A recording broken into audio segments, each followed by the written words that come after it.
Hello, everybody. Welcome to Tower Casuals, the Destiny podcast here on Boss Rush Games. I'm one of your hosts, Corey Derrigan, and alongside me, as always, is the mayor of the Deepstone Crypt himself, Mr. Josh Finney.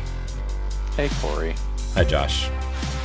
This is our first show of 2021, and I really thought that we were going to be here under better circumstances, honestly. Yeah. I feel like we have to do this every couple months for some reason, whether it's something happening in like on the national news or locally or whatever within the community. Like before we talk about Destiny, it's going to be a light show this week, next couple weeks actually, as we come to the end of the season and whatnot. But if you're watching this within the posting date, within a couple days, you know that this week was a pretty historic week for the United States. Not exactly one that we are going to be proud of, to say the least. I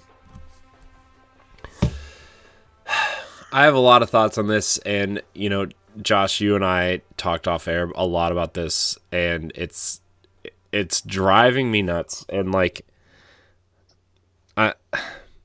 I'm really tired of this shit happening. I kind of addressed our group, but like, first of all, I can't imagine, like, I don't know. Please say something. I can't. I'm so mad and so. I mean, I think that I think most rational people are feeling the exact same thing. We're feeling anger. We're feeling sadness, I guess, of some sort. Like we're righteous fury or whatever you want to call it. To watch the, I don't know, not the birthplace. Like what am I looking for? Like the seat of our constitutionally elected democracy, where they meet, a place that, for all intents and purposes, should be one of the most secure buildings in the country, if not in the world. Get overrun by a bunch of people who peaked in pre-K, who were left behind by evolution, whatever you want to call it. Like it's infuriating to see this happen regardless. But then when you see videos of police officers moving aside barricades, when you see there's like 10 of them on the front steps of the Capitol trying to hold back a mob of probably a couple thousand. These are not protesters. This is a violent mob of domestic terrorists. There is no other way to slice it. They were inflamed by rhetoric from the president, of course, for the last couple months, screaming about how a perfectly normal democratic election that we've had 45, 46 times before in terms of transfer of power was no longer going to be peaceful because he's so desperate to avoid prison for his crimes he's committed. You had senators jumping in on the grift, namely Ted Cruz and Josh Hawley. In fact, I'm not even going to call them senators anymore. They're treasonous fucks. That's the nicest way I can refer to them. They are the treasonous fucks. They got several other people in the Senate chamber to go along with them.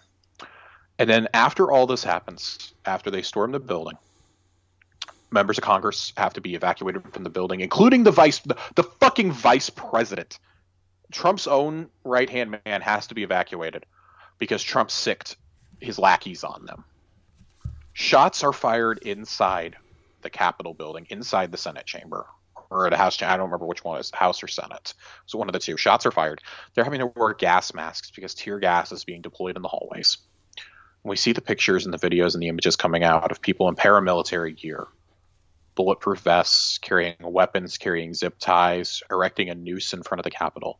There's no doubt what they plan to do. If you say that you were ignorant, there were signs about it online. A lot of people saw it. There is no way that the police did not know about this.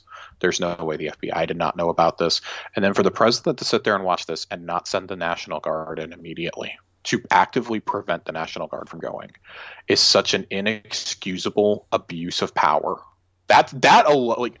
Multiple impeachable offenses happened on Wednesday. Okay, to be perfectly clear, multiple impeachable offenses, multiple felonies, like things that he should go to prison for life for. And anybody else involved in this should go to prison for life for. I mean, you had a newly elected state rep from the state of West Virginia out there as part of this mob that stormed the Capitol. And he was stupid enough to post pictures of himself in there. Not just pictures, yeah, but him raising his fist, cheering them on. You had multiple retired lawmakers. You had retired vets in there. You had police officers, off-duty police officers that were a part of this. And to watch what I grew up being told was the world's greatest democracy be just a crumbling failure. This is like the pinnacle of the failure that has been building throughout my lifetime. To see that come to such a horrifying end is unfathomable. The fact that 24 hours later, Donald Trump has been deemed not worthy of having a Facebook account, a Twitch account. He was locked out of Twitter for 12 hours, took him 24 hours to post again. The fact that he's not trusted with social media, but is still trusted with the nuclear codes and with running the country is 100% an institutional failure. The fact that this man is likely going to be allowed to stay in power for the next 13 days is unacceptable. It's horrible. It's heinous. It is a stain forever on the mark of the presidency and on the country. This is arguably the lowest moment we've had as a country since President Kennedy was assassinated in 1963. In fact, I'd go further back. I would say this is probably like a top 2 or 3 darkest moment since the fucking Civil War. That's how bad yesterday was. The United Nations is sitting here. NATO is sitting here going, what the fuck is going on in America right now? We hear the guys. It's not just them. It's everybody. Yeah. Everybody. Oh, it's bad enough that our allies are saying it, but then China, Venezuela, Turkey, Russia are all able to go, see, look, that's what U.S. democracy gets you, is this. We have embarrassed ourselves on the world stage for the umpteenth time in my lifetime.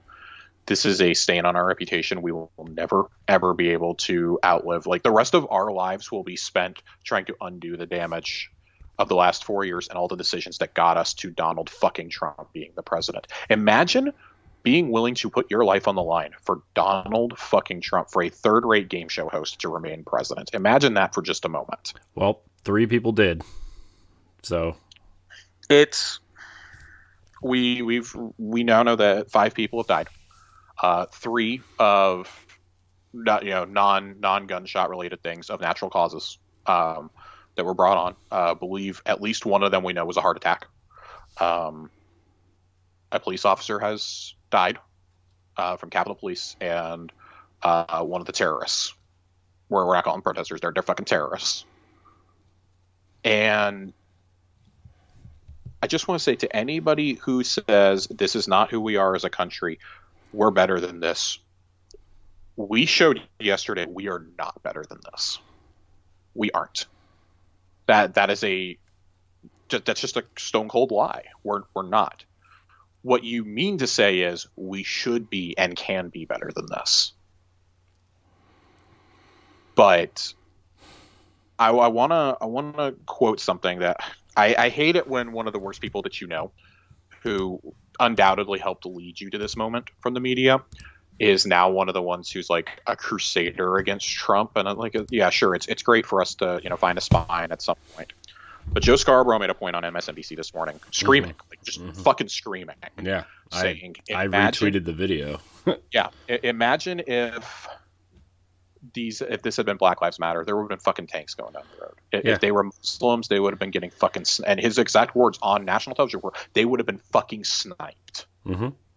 And that's true. And I'm sure at this point everybody's seen the viral video of the guy from DC standing out on his porch screaming at people in the cars to get the fuck out of his city. Mm-hmm. You treasonous, and I'm saying fuck a lot, but there's an explicit label for a reason. Saying, get out of here, you treasonous fucks. And that's what this is. This is treason. This is sedition, no matter how you want to frame it. That's what this is. And we've had to say this now 3 times. This is now the 3rd time I've had to say this on this show. And I really hope that we don't have to come back next week and address something else insane that's happened. Because this is supposed to be Destiny. This is supposed to be Tower Castle. It's supposed to be a place where we just come, we hang out, we talk about a silly game where we shoot aliens and, you know, bake cookies for fucking space aliens. I'm gonna say one thing before you continue that. Mm-hmm. I mean, it's not. I mean, Tower Casuals is our escape from real life problems and issues and work and stuff to come together, talk about a game that we absolutely love. Right? We don't want to do this. I said this to everybody, and this goes to everybody who listens to the show, who watches this show. This isn't even a fight against Democrats and Republicans anymore. This is good people this is good versus literal good versus evil at this point. And if you support anything that happened yesterday, if you support anything remotely that happened yesterday, you are not welcome here. I don't care if you work with us. I don't care if you guested on our show. I don't care if you are in the group. I don't care if you want to write in. You are not welcome here. You are not fucking welcome here. Yeah. And that's what I was getting to as well. That was going to be my next point. We don't fucking want you here. We just don't. You're not welcome in this community.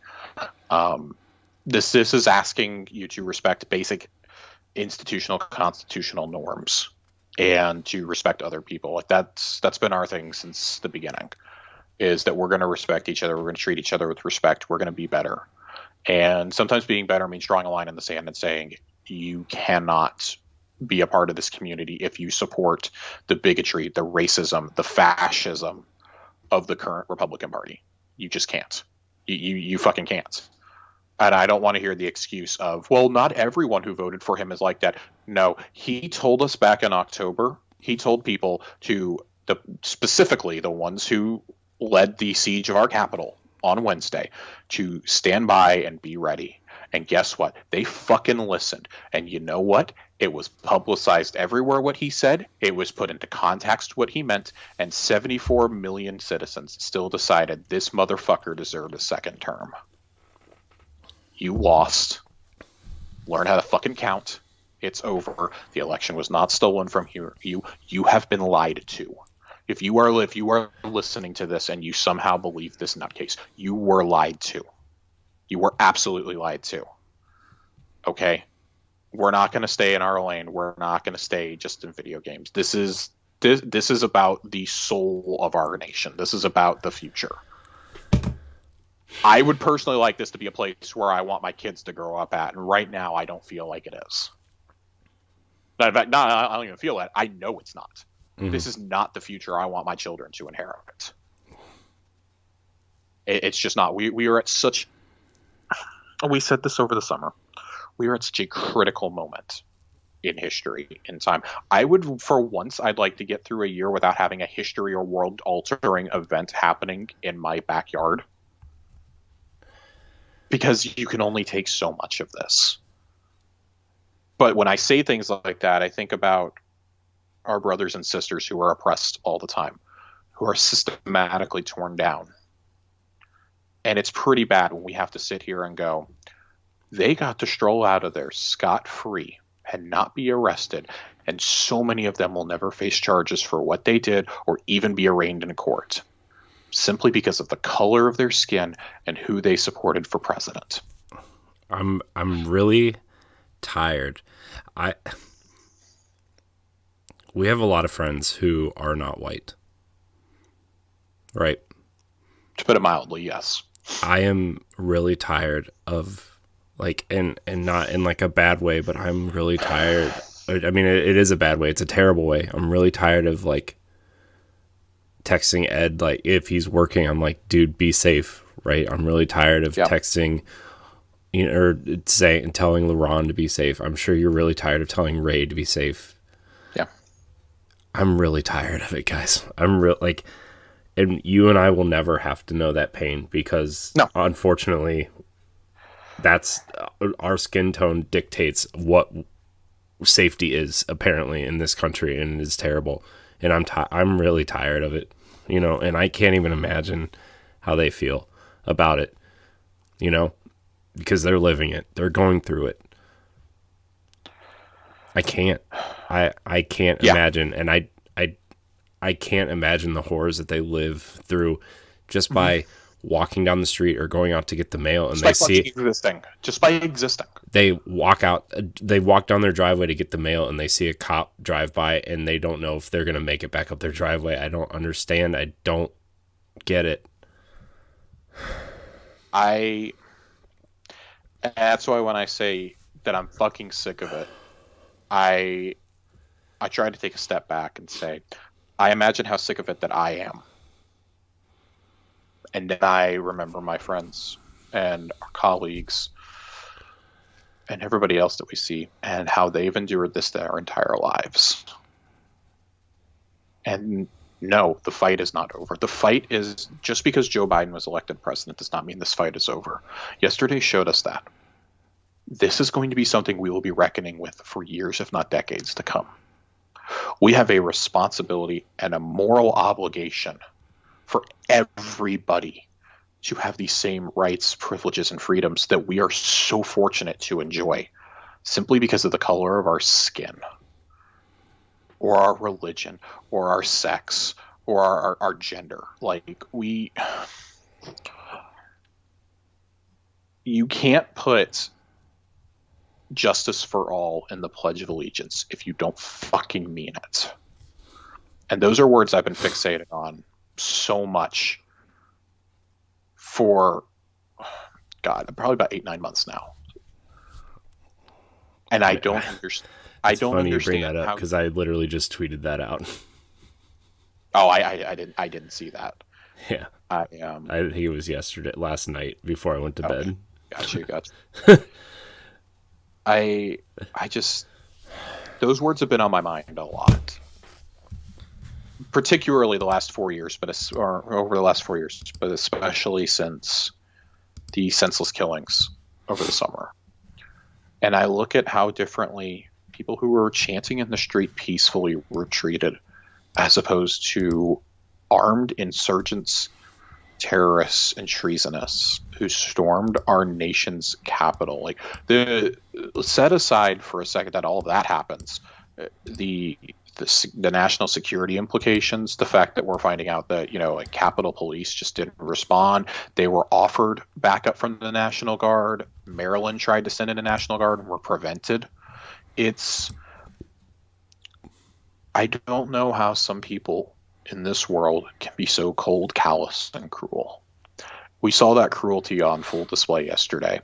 And the sad reality is that after all of that, 124, I believe was the final count, Republican senators from both chambers, congressmen, whatever you want to call them, still managed to come back and object to the election results. We won. Democracy prevailed in the end this time.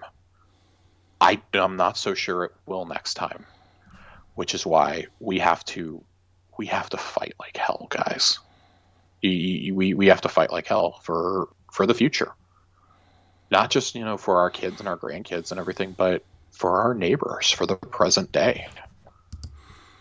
It's the events that we saw, and I promise I'm not going to dwell on this too much longer, but the events that we saw yesterday were eerily reminiscent of the Reichstag fire in 1933, which, if you're not familiar with that, is what helped Hitler come to total power. After those events is when he was able to start consolidating it, and they started invasions not too long after, like 2-3 years later. We saw on full display from some of the treasonous that were on the Senate floor that have political ambitions. They have ambitions for the presidency in 2024. If one of them was in charge, they had flags that said Trump 2024. Mm-hmm.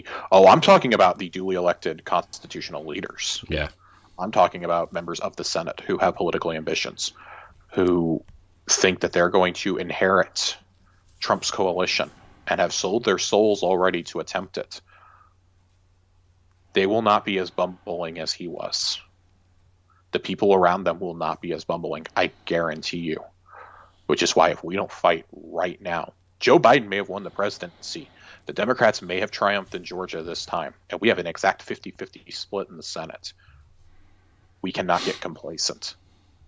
The midterms are in 2 years. I guarantee you they are already gearing up for that. It's not the time to rest. I wish I had told you it was time to rest, to relax, to try and process what has happened. And we should. In due time, we should all. I want everybody to know that it is okay to turn off the phone. It is okay to delete Twitter off your phone. It is okay to get up, and I implore you to get away from social media right now. I really do. Because it takes a toll on everyone. I was telling Corey, I had a migraine on Tuesday night. It had mostly gone away, and then everything started happening Wednesday, and I've had one for about 36 hours now. Yeah, I live, a lot of y'all don't know this, but I live with a permanent ulcer, which has only been exacerbated by events of the last couple of weeks. Not just nationally, but, personally. And it's okay to step away, to have to take time to process it. Take your time to process it, and then fight like hell. Because I guarantee you, we saw from the other side yesterday, they are going to do anything and everything in their power to make sure that our democracy crumbles. And to make sure that they are instilled at the top of the chain. And I know that this all sounds like hyperbolic. It does, but trust me, I don't think it's not. I don't think it is. And even people on MSNBC and some of these other places that are talking about this stuff that happened this week are like, Trump wants to start a multimedia digital empire, and he has 74 million people who thought he was good enough to stay in office. That if national security is not prepping now, they should start right now prepping for some sort of almost like a civil war almost. And that was scary to hear, like, reporters and people say, like, really smart, educated people say that on national television.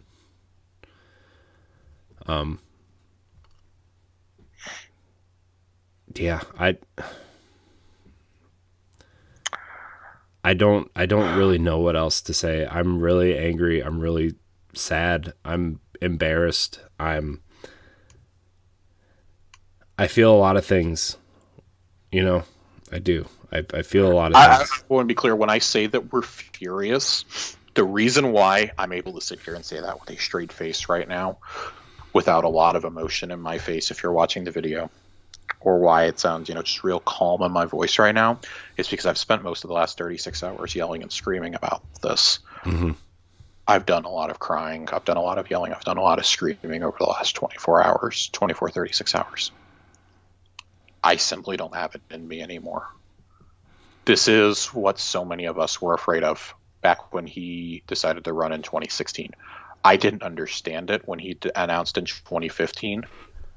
It was at the beginning of 2016 I started understanding, and as we got closer to that election, and I started listening to people that would know, oh shit, this is a problem. This is something that I think was in the back of minds of a lot of people, especially people of color, for the last 4 years.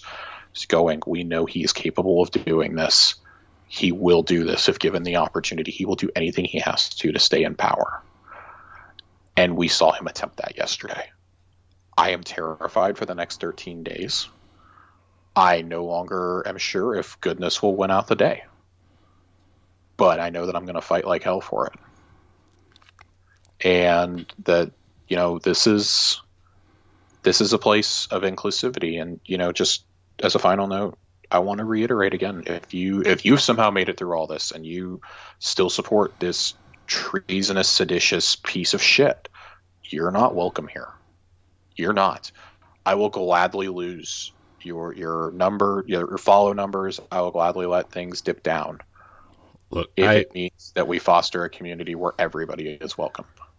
I showed you a number last night about this show and the numbers, right? And I'm really proud of what we've done with this show.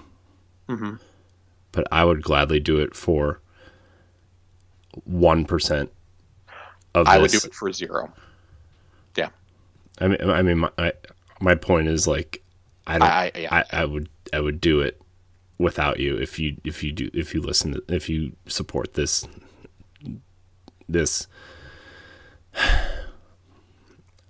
He's not even human. I don't know what to call him. If you support anything that happened yesterday, you will not ever be welcome here.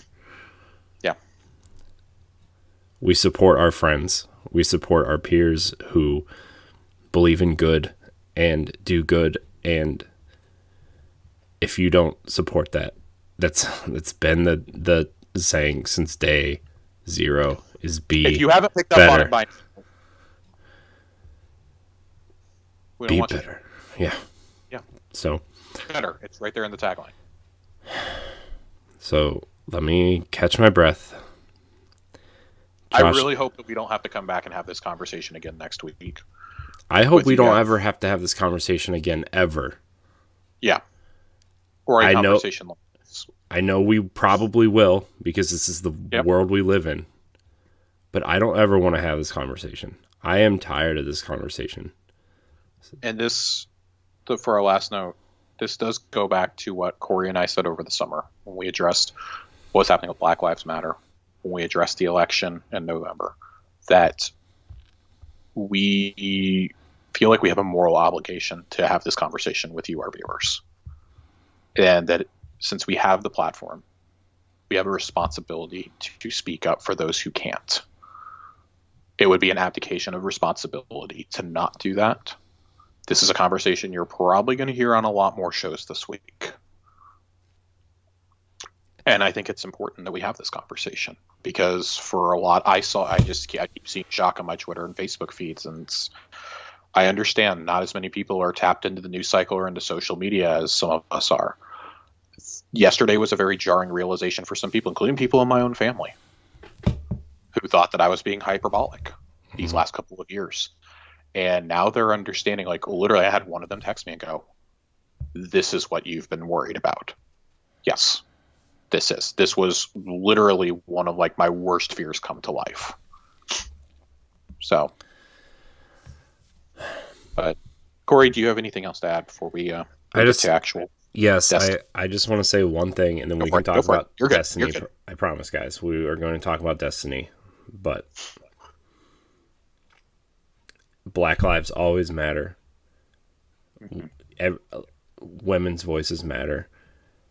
LGBTQ plus voices always matter here. Good people matter here.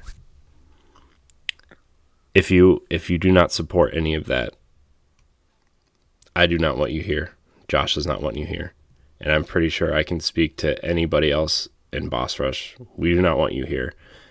I don't care if we lost. I don't care if we lost every viewer we've ever had. I don't want you here, and that's all I have to say about it. Be better, everybody. Be better. Be better to your neighbor, your friend, someone at the grocery store, anywhere you go. Just be better. It doesn't take much. Being a nice person is free. Does not cost anything. You know, I saw Cam Hawkins, friend of show, a friend of Boss Rush. He works over at Dual Shockers. He said it costs nothing to be nice to somebody, and like I just want to reiterate that. So, but Josh, what do you say we talk a little bit about Destiny at least this week? Let's talk a little now that we've had, the talk. Yeah. There's not a lot of news. Iron Banner's going on right now. I would be lying if I said I've been playing a lot of Destiny. I've been checking in here and there. I know you do the Reset Tuesday thing. I've even put that on hold, honestly. I kind of got to a point. We were talking about this with Nerd Generalists on our last show of 2020. How we had all hit Beyond Light so hard when it came out. Like, I mean, Nerd and I are probably at over a dozen runs on Deepstone Crypt since it came out in November, and all of those were between the launch date, like the week of Thanksgiving, and the time we did the last show. So, like, a dozen or so attempts in under a month, and those are just the ones we managed to complete. I got really burned out. But there's so much in Beyond Light that honestly, had I not hit it as hard as I did, I probably would have still been playing it throughout the Christmas break. I've taken a pretty sizable break, with the exception of logging in to do. I actually really like the Dawning. I think that it's dumb, it's stupid, but there's just something about baking cookies for fictional characters that like kind of puts me oddly at ease with everything going on in the world. The joking name that you and I have given it is the Yawning, but I actually really like a lot of the rewards that we got from the Dawning this year. I think if you're going to do community events, I do think the goals need to be a little bit more realistic, so we're not like having to enact like a triple modifier the week that it's supposed to end to make sure we get the rewards. Mm-hmm. But I like how there were different rewards for each step in the community quest, and you got more if you hadn't played the Dawning in past years. They gave out emotes and ships and sparrows from years past, weapons from years past, and oh god, what was it? We got Glasteochasm. I really like Glasteochasm, new fusion rifle. If you didn't get it, it's a really, really dope looking one. I like some of the cosmetics. I personally got the Xenophage ornament, the Christmas ornament for that, and the mini sled. Nice. What do we call that? Slutty Puff Junior or something now, since it can't be Scooty Puff. Slutty Puff. Yeah, I like it. The Christmas sparrows are my favorite part. And there is a ship that, like, if you did one of the Dawning quest lines, you got a special ship that got upgraded a lot with special effects and things like that, and would generate extra Dawning spirit for the entire community, not just for you. I think things like that are really cool. It really encourages people to participate, but I do think the goals need to be about half of what they were. Yeah. If you're going to do a seasonal event like this that only lasts 2.5 to 3 weeks, like, I'm all for these events. I like that everybody gets rewards. You have to participate minimally, but you still get the rewards. Yeah. I like those. I personally didn't feel pressured until I realized, like, oh shit, we might not actually reach it. And the only reason I realized that was because it got data mined. Mm-hmm. I think overall, like, that we need a revamp, and this kind of goes back to what we were saying about Festival of the Lost. We need a revamp of most of the seasonal holiday events. Guardian Games was nice to get something different, but it's also probably the worst executed one they've ever done. This past spring, they did that instead of the Revelry, which was just utterly and completely broken the year before. The Valentine's event is fine. Crimson Doubles, it's only here for a week. I like it personally. I think it's a lot of fun, and you never have to do a whole lot in order to get the rewards from it. But I think that the thing that this probably brought, or it makes most sense to bring up, and I haven't seen a ton of discussion about this online, is they brought back Cold Front, which we had last year, it's primary SMG, and Avalanche, which was the heavy LMG from 2 years ago. It was the second, it was the second legendary LMG ever put into the game after Hammerhead. And Thunder. So yeah, after Hammerhead, it was the second legendary one. They still have the same symbols on them and everything. They just can roll with some different perks this time. What if we're gonna sunset weapons? Why are you just bringing back these things, even if they are seasonal? It's the same question I had about the Halloween event, where you could get new rolls of Braytech Werewolf and what was it? Horror Story. It's like, these are fun guns. I enjoy these guns. I like that I got new rolls on these guns. But what's the point in sunsetting my gear if you're just going to bring things back like this? Like, I don't ever want to see Recluse or Mountaintop running around again. Not if the effort that people had to put in to get those. Mm-hmm. And it irks me that, like, well, if you're going to unvault something, and I get that they can't walk this back now because so many people have just cleared their vaults at this point, myself included. You can't walk it back and say, well, we reintroduced this gun, so if you had a roll on it before, your gun is now automatically usable again. I only want to imagine what that would do to the back end of the game. But I think that this is probably the most glaring thing so far, that this was not thought out. Like, introducing Glasteochasm is awesome. It's a fun gun. I love it. It's one of the best legendary designed guns in the game, I think. It looks like a Christmas gun. This thing's got, like, sleek horns on it and everything. It looks like, I don't know, like a Christmas trumpet or something. It looks really cool. I like this. Mm-hmm. But if you're gonna do this, why can't we get like another new weapon or something? Give us like 2 or 3 weapons to grind for, and then bring them back next year and introduce another one on top of that. Like, but I think I speak for everybody here when I say, thank God you guys did not give away heir apparent as the final reward. That's what we were all dreading. As we got to like 90 something percent, it was like, oh God, we just killed ourselves to do this, even with the modifier. And now they're just going to give us heir apparent, which, oh, well, not a lot of us. A handful of us got back in Guardian games, killing ourselves to get it there too. And that was a slog. Like, I'm tired of things that are a slog. This definitely felt more relaxed. Just tone down that community target by about half next time, Bungo. We shouldn't have to get up to 1 billion cookies. Make it 500 million. We hit that one fairly easily. We did. That was step 4 out of 5 was to hit 500 million. We did that pretty easily. We got there in like a week and a half, and I think that's how it should be. Give people about a week and a half to make it to where it'll be done in a week and a half, maybe 2 weeks. If it's not done at the second reset, or it's not going to get done because people just aren't participating, maybe bump it up a little bit more. And I get it. Dawning kind of comes at a weird time. Because in a typical year, we would have just launched the second season. Or we'd be preparing to launch the second season or something. And this isn't a typical year, though. Like, we're still in season of the hunt. So I think the people who were ready to put it down were like, oh, fuck this. I'm not sticking around for more cookie baking this year. Like, I'll just log in and get the rewards. And I don't blame them for that. It's kind of the attitude I had, too. But... I mean, plus like a lot of other games, like, I mean, you and I know, like, a lot of other games we were interested in playing at, like, it comes at a really bad time.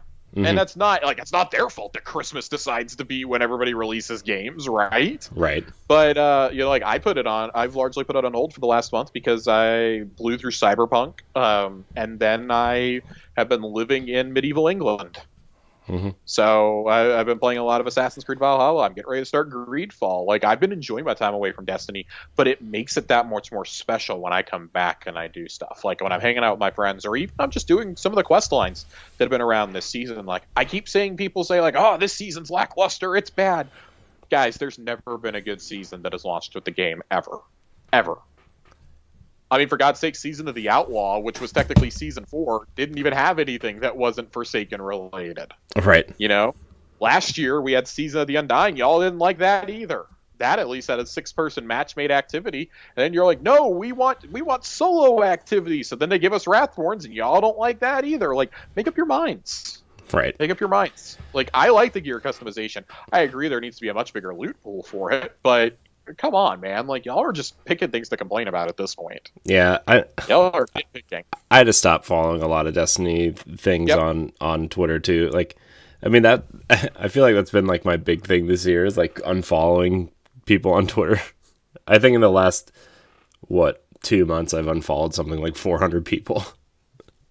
And, like, I'm just tired of, like, people complaining about stuff. I'm like, pick something to complain about. I see you complain about the exact opposite thing like 6 months ago, and now you're complaining about this, and you want to go back to the thing you were complaining about 6 months ago. It's like, pick a lane, dude. Like, and you know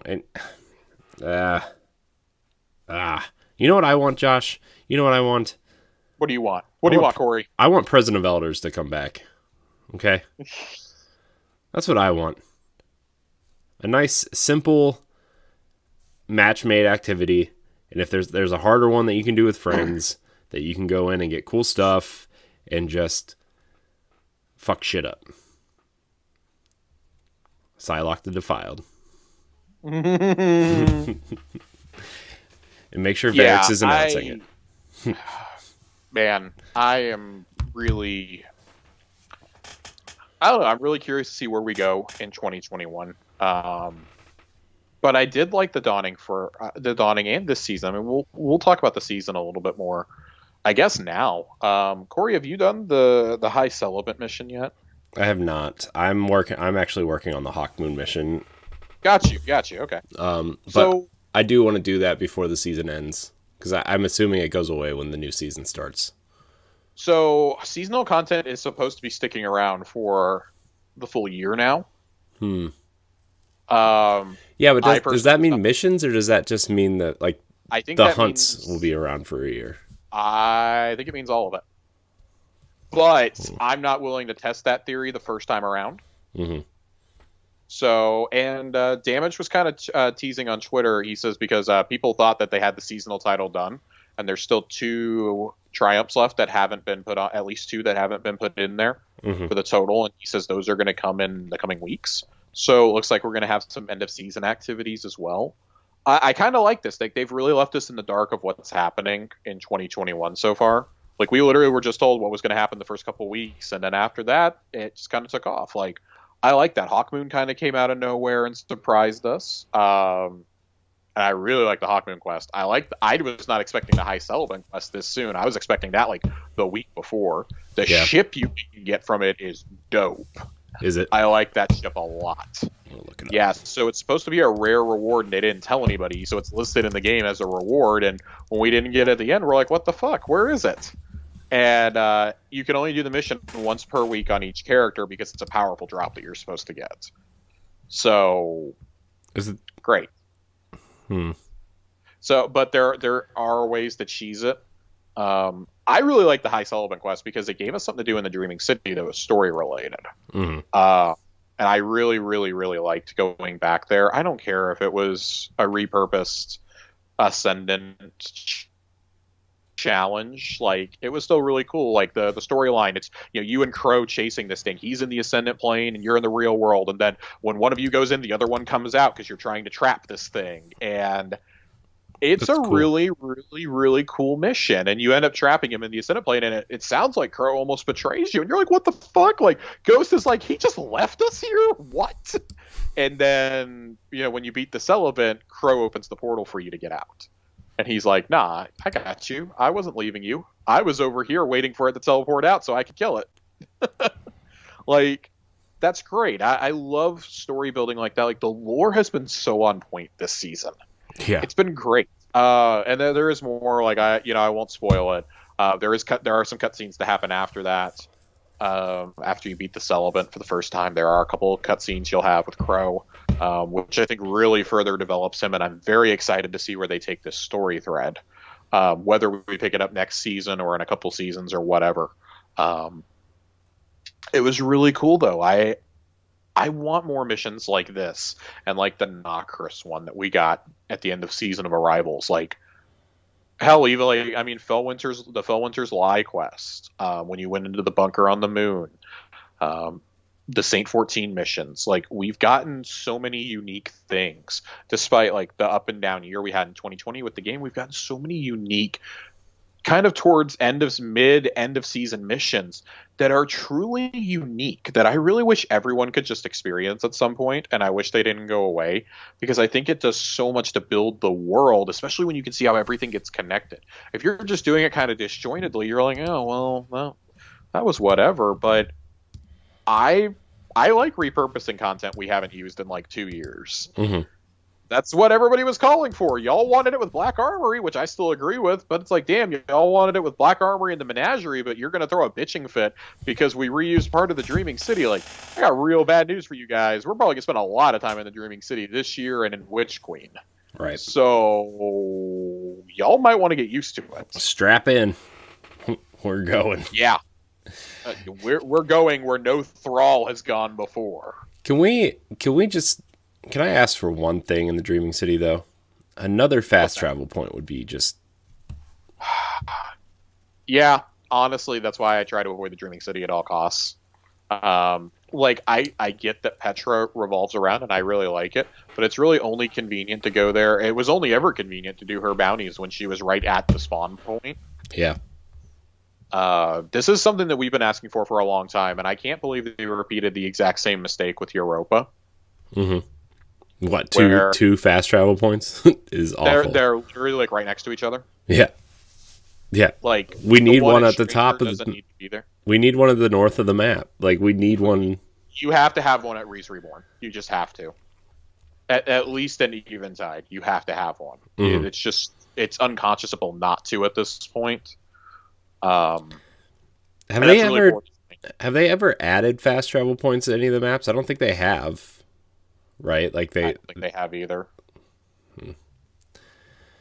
It's a shame. It's a shame. They need to. They need to.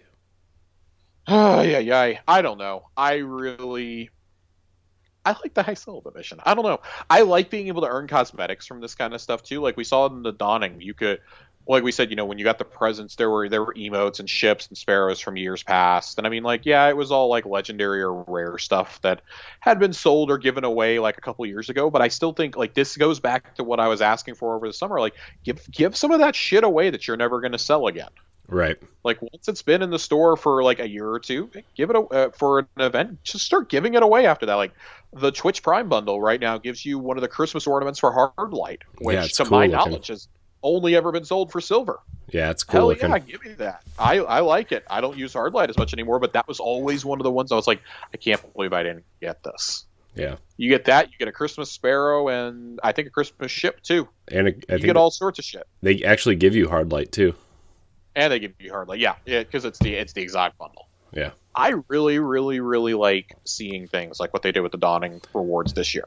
And then on top of that, if you were turning in your triumphs, you were getting shaders, you were upgrading a ship, and things like that. I mean, we've seen the upgrade. They've done the upgrade path with the Christmas sparrows before with the sleigh.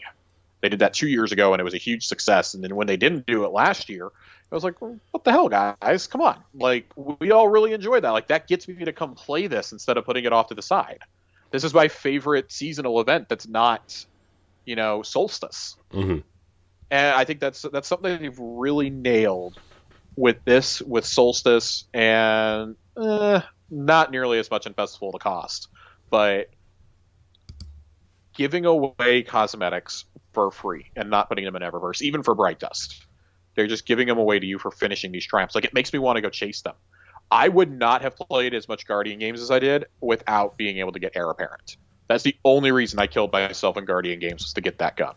Mm-hmm. But it gave me something to work towards. I will log in for a special weapon. I was planning to just hop into this, get Glacia Chasm, and pop out. As much as I like it, I was having too much fun with Cyberpunk.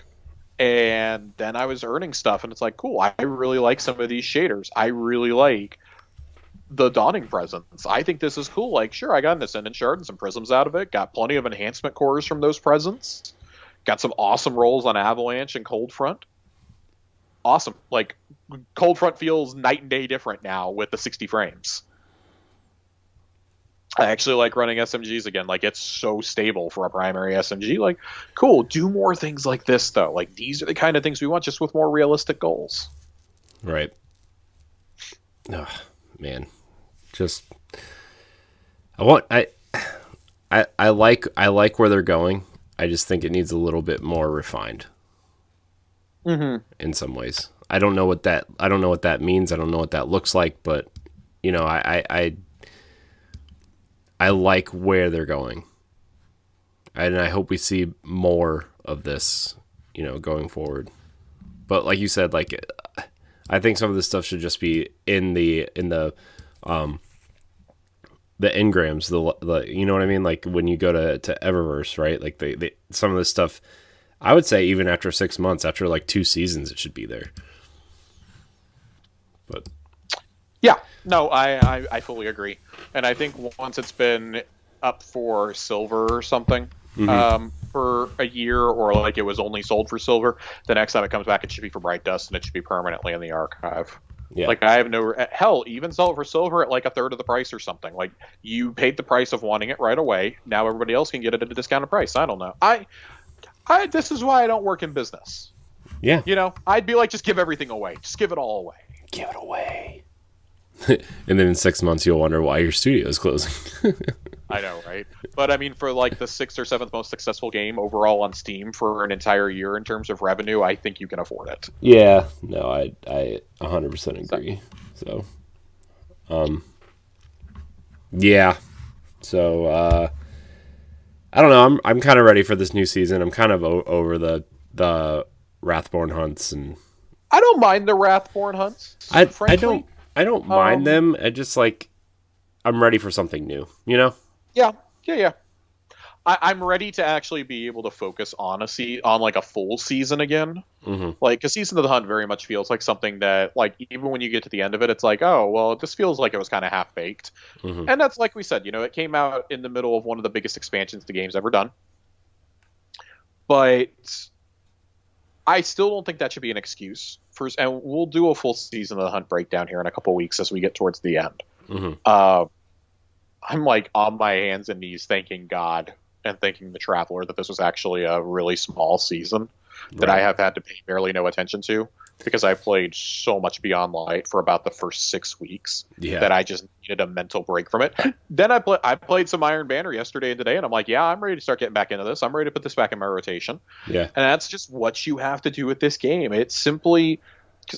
I get, like, moving on, I want to talk about a little bit about the whole controversy that erupted over Christmas Vacation on social media and on Reddit and stuff about how PvP has just been completely ignored in this game and how it's garbage, it's falling apart. Like, there are a lot of prominent streamers and YouTubers and stuff who are like, PvP either needs to be completely reworked or just taken out at this point because y'all don't care about it. And a lot of the frustrations that I get from that is because, I mean, in my opinion, the weapon balancing has never been better in Crucible. I feel like you can legitimately use almost anything you want, and as long as you're good with it, you're going to get kills.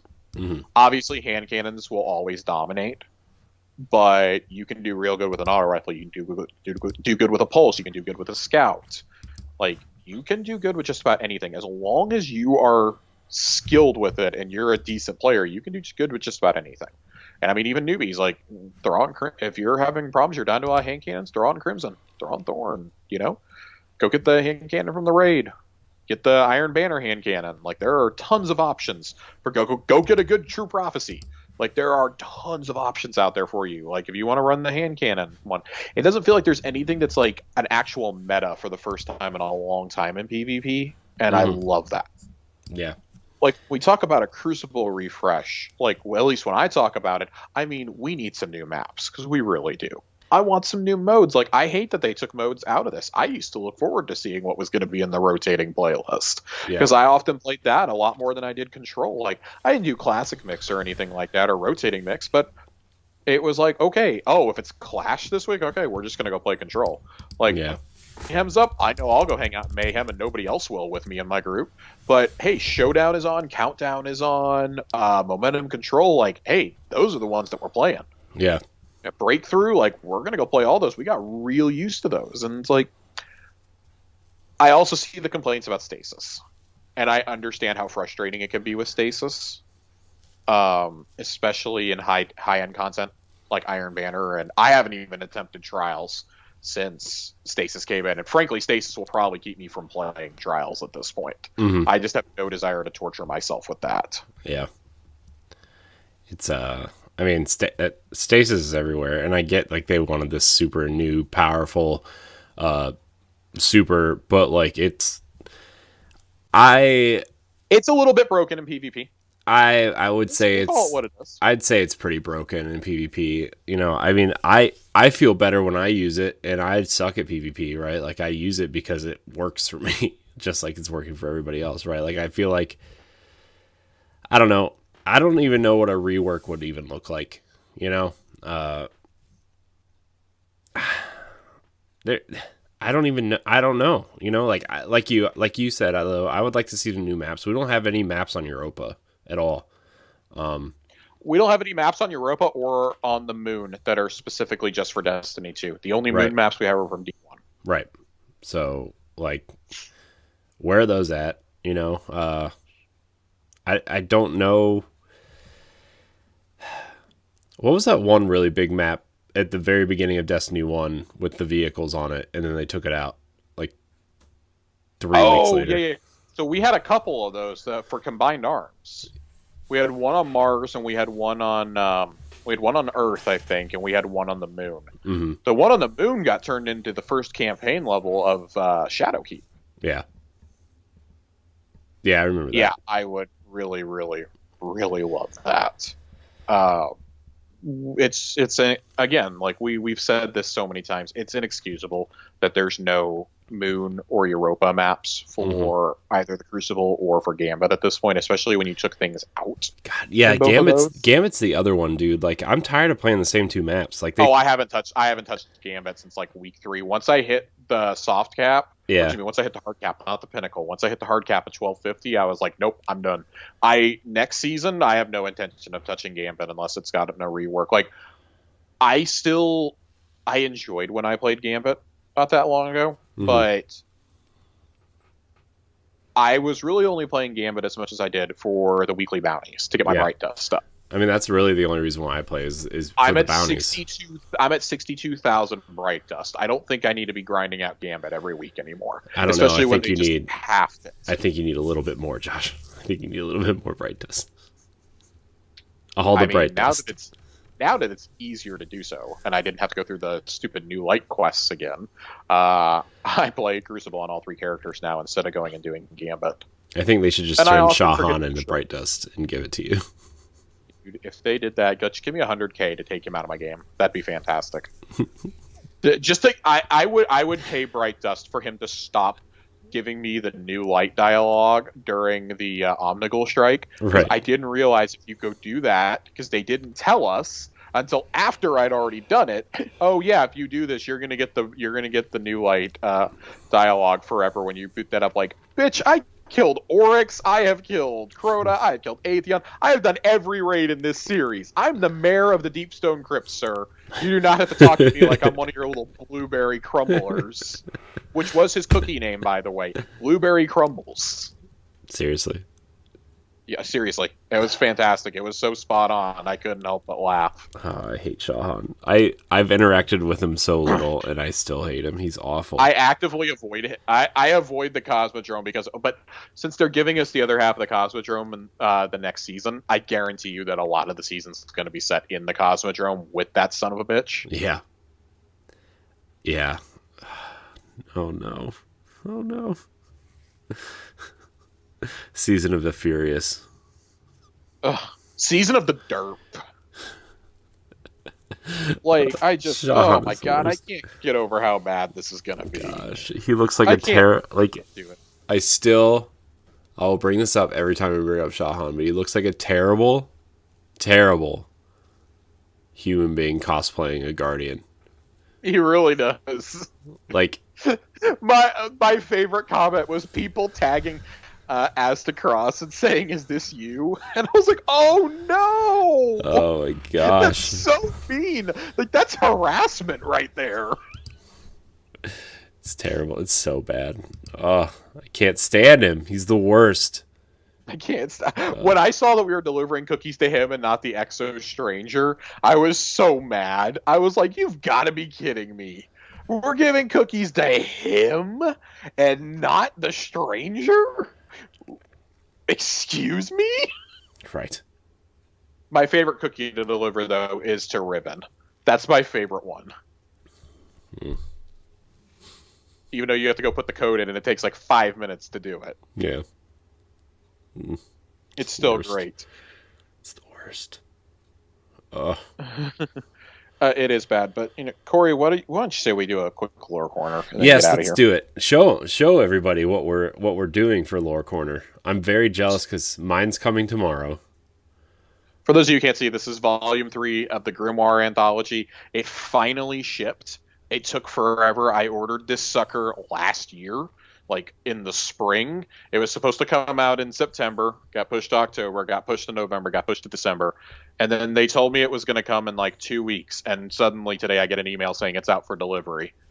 So I'm very excited for this. This one is, it's about war machines. So like there's a lot of exo stuff in here. There is stuff from the Deepstone Crypt, I believe. I do think that's part of why it was pushed back, is there is stuff from Beyond Light in here. Specifically about No Time to Explain. Yes, let's do it.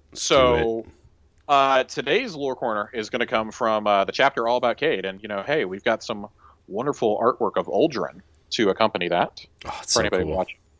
So I cool. really love the art in here. They've upped how much art they did in this book this time around. That's too. awesome, because the first one, which was about the Book of Sorrows, there's not a lot of art in there. No, there really was not much at all. I'm trying to find two other ones. There were three pieces I was gonna read. I'm trying to mark my pages real fast. I realized my bookmarks fell out, so I'm having to use a napkin that's on my desk and tear it to create bookmarks real fast. Nice. Okay, so how Cayde's chapter begins in here, we have two pieces of lore from his Ace of Spades mission, from the caches that you get and you listen to. And it starts with the one to Petra, and it ends with the one directed at the Deepstone Crypt. So the one to Petra reads, Petra, if you're listening to this, you killed me. Because anybody who hasn't done the Ace of Spades missions, Cayde recorded messages to anybody he thought might kill him, including Petra, the Deepstone Crypt, the owners of the Deepstone Crypt, the Drifter, Ikora, Zavala, the Guardian. He writes one to us too, and I'm not quite sure if it's in here. If it is, when I see it when we're coming through, we'll stop and read that one as our third. But Petra, if you're listening to this, you killed me. Maybe the Sovs and all their mysterious wisdom decided they were sick of me. If the Queen ordered to hit, I guess I understand. You're a real glutton for chivalry, but if it was Uldren, I'm pissed. Just thinking about that peacock gives me a headache. But I'm betting my death was another case of your famous collateral damage, because you're a real do-gooder. Seriously, it's annoying. But good deeds never go unpunished when you're around. You got a blast radius, PV. Well, it was fun while it lasted. Oh, and tell Paladin Orin, if the sun over Nessus escapes Nebula Cycle, evac labor after dawn under solstice. You got that? I'm going to be honest, I have no fucking clue what he's talking about at the end there. I have no idea. Yeah. This has been something that Bife has gone over before. I believe, these logs is where the theory of the Deepstone Crypt being on Enceladus comes from in one of his missions, or one of his logs. I think that's why this is in here. I think that last specific paragraph about Paladin Orin is going to come into play. It's kind of interesting how he predicts that Uldren is the one who is going to kill him, ultimately. Unknowingly predicts it. There's a lot. We're going to do a lot from this book, because it's really all of Cayde and Andalbrask and Tannix's shared history, is what this book is. And his journals to his son Ace. All right, so this one's called Winner Take All. Tannix was a pain. Turns out that wasn't the real problem, though it was high on the list at the time. The real problem? The freak's still a pain. He's no guardian, but the dude's been dead, and not more times than I can track. Died twice by my hand alone. Second time, I even looked to deliver some insurance, but he was hauled off by his goons before I could add more lead to the collection I'd deposited in his chest, and neck, and gut, and head. But the second time don't matter. I mean, it does, sure, but the important bit here is our first go-around.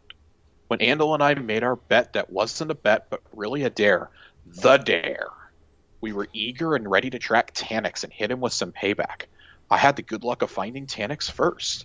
Had the good luck to kill him too, so I thought. So we all thought. What followed was a party. Osiris even showed up. He and the speaker had sent Saint 14 after Tannix as well, and maybe Saintie's one hell of a titan. But we're hunters. No way we were losing the kill. Looking back, I wish maybe we had. Andal kept his word, joined the Vanguard. I tried talking him out of it. We made the dare in a compromised state. Shiro and I'd just been roughed up.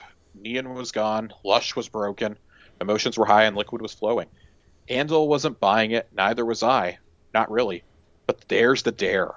To go back out would have been a mark. Would have called Andal into question to every hunter out there, even to me. I never would have admitted it to him. But he'd know. Things got a little weird between us once he joined the Vanguard, and it was all my doing. And I missed him. Didn't like seeing one of the best rule breakers and world walkers anyone had ever seen bogged down with bureaucrats. But the weirdness passed. Brothers don't stay mad at brothers. That's just the way it is. As we settled into the new norm, the good times started to roll. They kept on rolling too. For a while, anyway.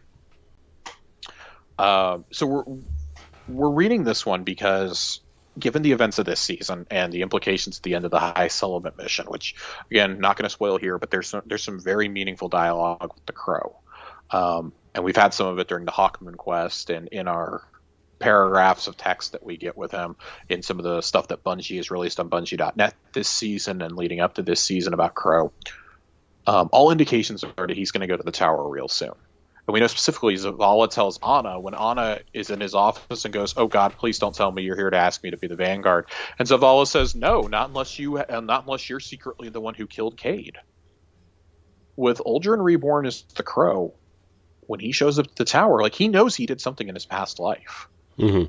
And Glint hasn't exactly told him what he did, even though Glint knows. And we're keeping the secret from him as well. He's going to find out, whether it's the end of this season, which I think we're rapidly heading towards he may find out at the end of this season. But I do think that by the time the Witch Queen rolls around, we're going to have him settled in as our new Hunter Vanguard. Finally, 3 years later, we'll have a new Vanguard. But that's if Zavala doesn't react and freak out first. It's going to be really interesting to see that. It's going to be some excellent storytelling. I'm very excited for it. Part of me wonders if maybe when the Crow shows up, I almost said Aldrin, but like I wonder if he shows up. If either Zavala or Ikora leave, you think one of them will leave? I think. I don't think he'll leave. I don't think anybody will leave. I could see Ikora, since she's not given anything to do anyways, I could see her striking off away from the tower for a while. For like a season, maybe this summer, and then coming back for the Witch Queen with like a renewed purpose, since they're having a lot of problems getting Gina Torres back into the work anyways. Yeah. It would kind of give a narrative reason for her not being around instead of just standing in the tower like she has for a couple years now. But I don't think that Zavala would exactly welcome him either. Just remember, Ikora is the one who sanctioned us going to the Reef. And she wanted to storm it. She wanted to make an army of Guardians and storm the Reef when Cayde was killed. And Zavala told her no. And she endorsed us going. Zavala was pissed when he found out. And he still is upset. Like, to this day, he still talks about it. He's still very upset that we did it. And he said at the end of the campaign, "We don't yet know what the consequences of your actions will be, but I'm sure they're not going to be good." I think we're about to start seeing the consequences of those play out, but not the way Zavala thought. Yeah. The interesting part will be when Mara shows back up. But I want to talk about this last one real quick, because we've talked a lot about the Deep Stone Crypt lately. And this is actually the final entry in the entire book. And it's one of Cayde's caches. This one's for the mind behind the Deep Stone Crypt. You think just because you made me, you can unmake me? Hey, I understand. I were you, I wouldn't want people knowing what I did either. Guess you better hope I didn't tell anyone about the crypt. Or about the, what was it? Oh yeah, long, slow whisper. Because if I did, that would be real bad for you, huh? I may be dead, but I guarantee you ain't heard the last of me. I bring this one up because there's a theory in the community right now, which I wholeheartedly subscribe to. Now that the raid's been out for almost 2 months, we've all kind of been left wondering, what is the AI talking about when the space station blows up and you crash back down to Europa? The space station AI says to you, basically, you have to stop. Essentially, you have to stop the intruders, because once the space station crashes, the crypt will be open to all. We still don't know the ramifications of that yet. We haven't been back to the Deep Stone Crypt. The theory is that there may be a second raid or be introduced, because only about a third of the raid is actually spent in the crypt. If that. Maybe a quarter is only spent in the crypt. Like, a lot of it just simply isn't. And it's not the full crypt either. There's a lot left in there, I feel like. We see one specific chamber. Yeah. Built around a darkness statue, essentially. That's what we get. We basically get in the front door and we get into one lab, and that's it. The rest of it is all done in space or in the Pike race.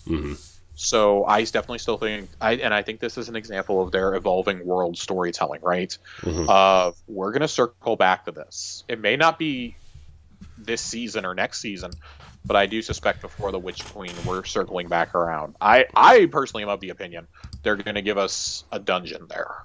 Yeah. Because that would track with how they've done the dungeons. We got the first dungeon in the Dreaming City when the Dreaming City came out. We got the first one we got the Pit of Heresy on the Moon when Shadowkeep came out. We got Prophecy launched from the tower, but that was when the darkness arrived, because it deals with the Taken, with the darkness, with the Nine and stuff, which we still don't really understand the full story behind that dungeon either, by the way. Right. The other two had stories. We don't really understand that one yet. I don't think we're meant to, except for the Paladin Warren, who is the Awoken that is working for the Nine, the agent of the Nine. Mm-hmm. But this one, so the Long Slow Whisper. I don't think we've addressed that on here before. We'll talk about the Long Slow Whisper another time. I need to actually write something up on that. Yeah. But if I'm remembering it correctly, it's essentially the dream that all Exos go through at the end of their life, where they fight every enemy they've ever killed in their consciousness, and to try and reach the end of the dream for their consciousness or whatever. So Cayde clearly knew about the Deepstone Crypt and didn't tell the Vanguard. So I'm very curious about that one. And then there's the whole, I'll have to look it up because we'll read it on here, the actual one about Enceladus I want to read as well. I was completely certain we were going to Enceladus before they announced it was Europa. Yeah. I was even convinced maybe we were getting a stealth second planet like we did with the Dreaming City. Mm-hmm. But alas, we got half of the Cosmodrome instead. And Shahan. Not Crow, Shahan. But that's been Lore Corner for this week, guys. Just a real short one. They're going to be real low key. We're going to work through Cayde's story over the next month, leading into the next season. We're going to talk about Cayde, and we're going to revisit Uldren's story / The Crow. We're going to kind of catch up on what he's been doing, since there's all the lore dumps from Bungie.net now. Mm-hmm. Which I like. I want to address that. I love those.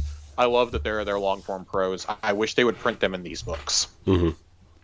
I mean, like I like these books, but I also wish there was just like you said, like one sheets, or like just, like it's gonna be a weird comparison, but like my kid has a Disney book where there's like 30 stories in there, but they're all like 4 to 7 pages long, and you just put the info dump, you just put the lore dump in there,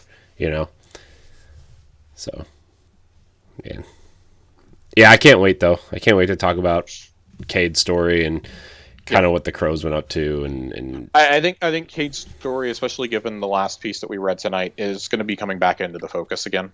Mm-hmm. Because when Crow shows up to the tower, or to anybody that's not us, inevitably that's going to have to be explained. Spider didn't tell him, and Spider's wanted to for a while. You can tell. Mm-hmm. He just doesn't tell him because he wants his absolute loyalty. Yeah, and it's going to create a problem with Petra when she finds out. Like, I really think this year may be the undoing of a lot of our alliances, given how everyone still around had loyalty to Cayde. Mm-hmm. A lot of it. Yeah. I mean, even Failsafe had a connection with Cayde. So I'm curious to see how they do this, how the Vault of Glass ends up playing, and all. Take Crow to the Vault of Glass. Make him go with us. Yeah. I wonder how everyone's going to react to him. I want to know. I want to see that.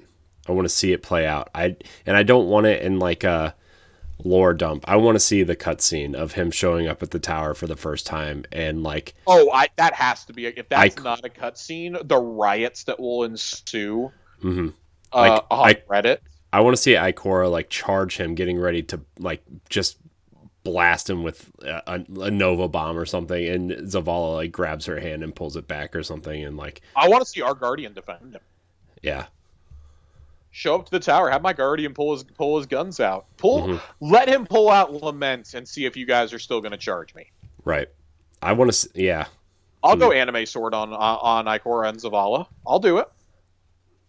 Gosh, could you imagine? Could you imagine the tensions? You give some permanent damage to the tower because they like hurled a Nova bomb or thunder crashed at us.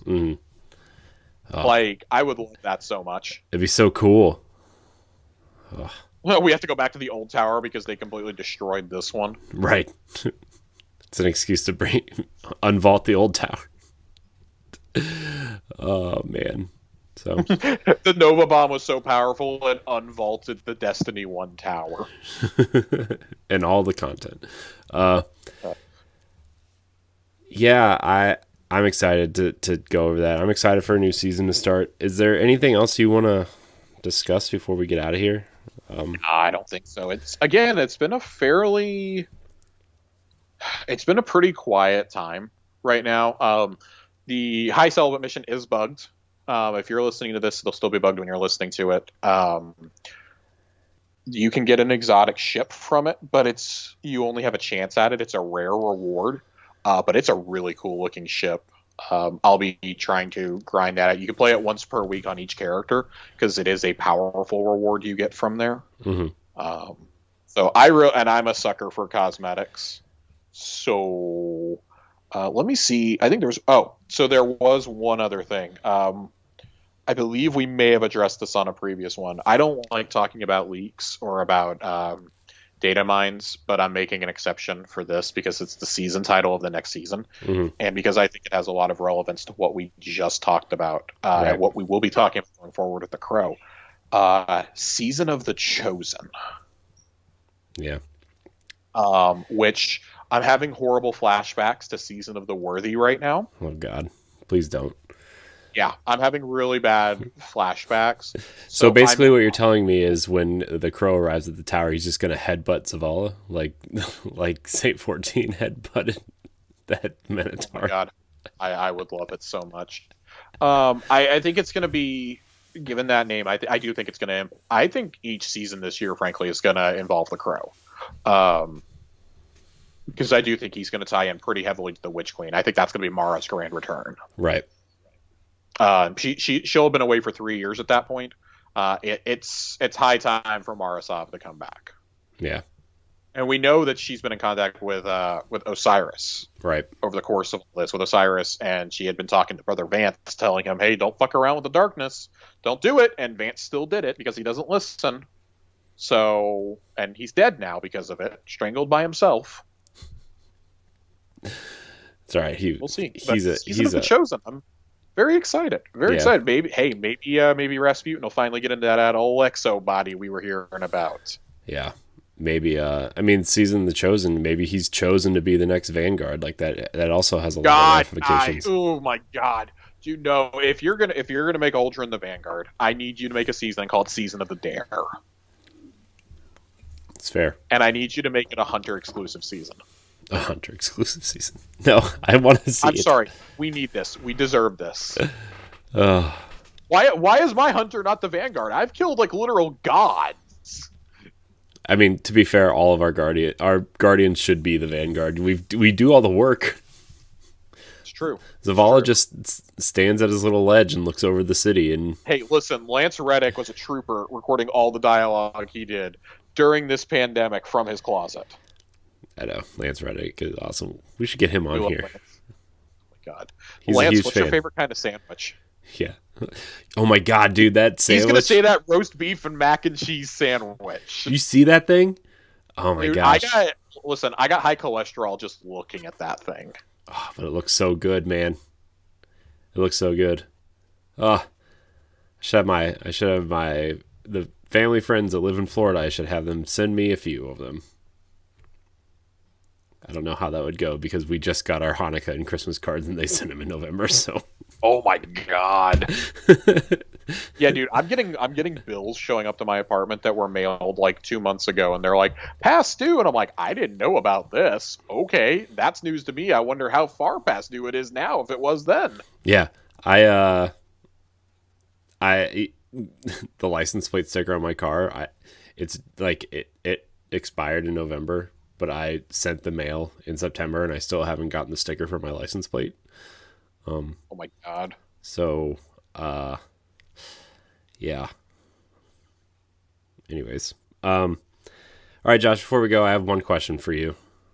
I have one answer for you. It's maybe more. It's 2021. Tower casuals. our pet project here. Is there anything special you want to accomplish with the show this year? A Tower Casuals resolution, as they say. I want to expand the lore corner. I want to do more of what we just did tonight, where we actually read the lore piece and then dissect it. Mm-hmm. Now that we've caught up on a lot of the stories and whatnot, things that we needed to over encompass, things that would have otherwise taken us months and months to get through. Mm-hmm. I think it's fine to do refreshers once in a while, like with Savathun. We're going to revisit Savathun probably at the end of the summer, leading into the Witch Queen. Mm-hmm. And then we'll cover her again, obviously, after the Witch Queen has come out. Just like we did with Aramis. We talked about Aramis a little bit before and then did another dive on her a couple weeks later. I'd like to do that, and I'd like to talk more about specific builds. More about how, like, seasonal specific mods. I know we don't have any this season, but how mods affect how I play, how we play, really.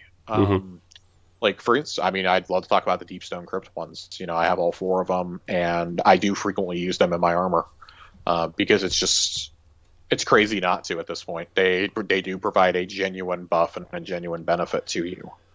You just have to balance that out with your charge with light mods, which I think that's part of the fun is, you know, okay, decide what you want to hunker down on. Like, Warmind cells are relevant again. I love to talk about those, you know, just more builds, like more of how are we getting the optimal end game builds that we run. Yeah, I want to do more lore stuff too. Like, because that's like to me that's the most fascinating part about this game is not the stories that you experience in the games, but the stories that you hear about or read about or, you know, hear NPCs talk about. And yeah, that's something I really do want to get into as well. I look forward to every Thursday night. I know I'm not as like in my knowledge base of Destiny is nowhere near yours, but like this is like honestly like you and me just sitting here chilling for an hour and a half to talk about Destiny is like it's kind of like because honestly like between prepping like Boss Rush and Arsenal X and editing the other shows and everything, like this is just kind of like this is the relaxing time for me. And like I just you know I know I said this before the year ended, but I really appreciate you and this show and you doing it with me. And let's make 2021 a good year. I agree. Yeah, let's do it. Yeah. So I want to thank everybody so much for watching and or listening. You can follow us on Twitter at Tower Casuals. You can join the Boss Rush Games Discord. The link is in the show notes. Really, we're going to push a Tower Casuals LFG that way this year. If you want to, you know, check out our other shows, Josh and I are both on Arsenal X, the Xbox podcast. You can go to bossrushgames.com to check out all of our shows. You can watch our shows on YouTube. Check us out live on Thursday nights. Show goes live on Fridays on podcast feeds. Josh, where can we find you? You can find me on Twitter and on Twitch at Josh_Finn with 2 N's. We're finishing up AC Valhalla, and then we're going to jump into Greedfall since Outriders got delayed for another 2 months. I know. I was upset about that. I'm rather upset, but I'd also love to avoid another Cyberpunk incident. Fair. I that's probably a big reason why they delayed it. I wonder how many games are going to get delayed this year because of the Cyberpunk incident. So I've got some speculation for Arsenal X on that one. Yeah, I mean. Yeah, there's a lot to speculate about on Arsenal X this week, so strap in, guys. You can find me at IamCoreyHD on Twitter and Instagram. You can find me streaming sometimes here on Boss Rush Games Live. I think that's it. There's some exciting stuff coming from Boss Rush Games in general, so please come check it out. Thank you guys so much for watching and or listening, and remember, it doesn't cost anything to be nice to one another. So be respectful, be good, be better. And we will see you next week here on Tower Casuals. Goodbye, everybody. Bye. Bye-bye now.